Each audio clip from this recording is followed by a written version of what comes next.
Alors parmi les plantes qu'on utilise pour les préparations biodynamiques, en fait si on regarde, chaque plante est aussi représentante, on pourrait dire, d'un certain élément d'un certain milieu naturel spécifique de la ferme ou de l'organisme agricole. Et donc on a vu avec l'ortie l'endroit où il y a les décombres, avec le pissenlit la prairie grasse, avec la matricaire camomille les tournières, les bords de champs, de cultures tassées. Et là on est dans un tout autre milieu, c'est la forêt en fait, qui fait aussi partie d'un domaine agricole, hein, d'un organisme agricole. Et la forêt de manière assez évidente en fait, hein, le roi de la forêt dans les régions en Europe en tout cas, c'est souvent finalement on pense au chêne. Il se trouve qu'on prend le chêne, on utilise son écorce. Donc voilà, je vais essayer de vous décrire en quelques mots pourquoi on prend le chêne, qu'est-ce qu'il y a de particulier chez cet arbre. Si on le compare à d'autres arbres forestiers, non, déjà, c'est un arbre, donc c'est important à dire. Un arbre, c'est une plante qui vit très longtemps. Le chêne est un des arbres qui vit le plus longtemps dans les arbres européens. Hein. Il peut atteindre 1 millier d'années, les plus beaux chênes de la forêt de Tronchet. Et en fait, un arbre, qu'est-ce que c'est? On pourrait dire que c'est une colonie de plantes en fait. Chaque fois que je regarde, si je regarde un rameau comme ça de chêne, chaque année pousse sur mon rameau de chêne, donc sur le bois, l'équivalent d'une plante, c'est-à-dire un petit rameau là, vert tendre, qui est sorti d'un bourgeon. Et le bourgeon, de ce point de vue-là, est l'équivalent d'une graine. C'est comme si cette graine était posée sur le bois de la branche, chaque bourgeon, donc comme une graine, et de cette graine surgit un rameau avec plusieurs feuilles.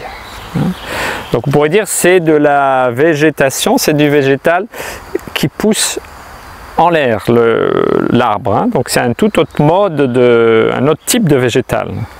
Et alors pourquoi on utilise le chêne et son écorce particulièrement?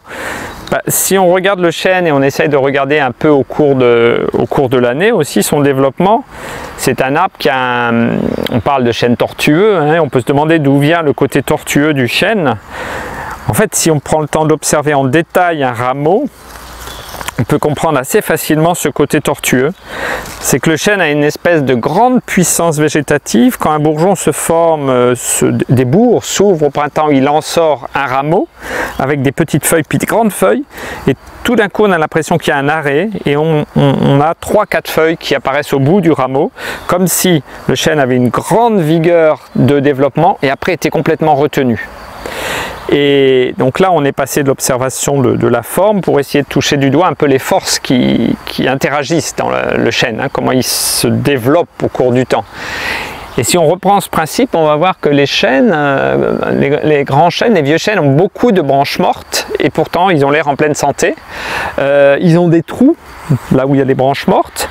Et si on regarde comment font les chênes, même là où il y a un trou, un nouveau rameau peut reprendre la place. Donc on pourrait dire qu'il y a une lutte permanente dans le chêne entre des forces végétatives très puissantes, hein, qui peuvent être exubérantes.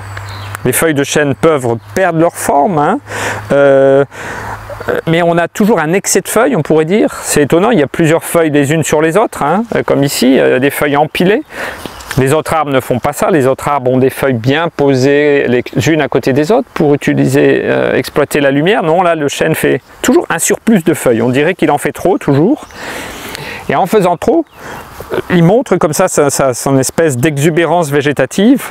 Les feuilles sont faites à la va-vite, la forme est là en plus elles sont mangées par des insectes, peu élaborée. Mais après, ensuite, pour éviter que ce débordement amène à en fait une maladie, hein, à des maladies cryptogamiques, à des problèmes, le chêne ensuite accumule, y compris dans les feuilles, de l'oxalate de calcium, donc du calcium, hein, une substance proche du calcaire, qui s'accumule dans les feuilles, qui fait que les feuilles sont un peu rigides, un peu une couleur kaki comme ça en été, une couleur un peu comme une apparence de cuir aussi. Et il accumule encore beaucoup plus dans son écorce, qui va maintenant nous intéresser tout particulièrement pour l'agriculture biodynamique.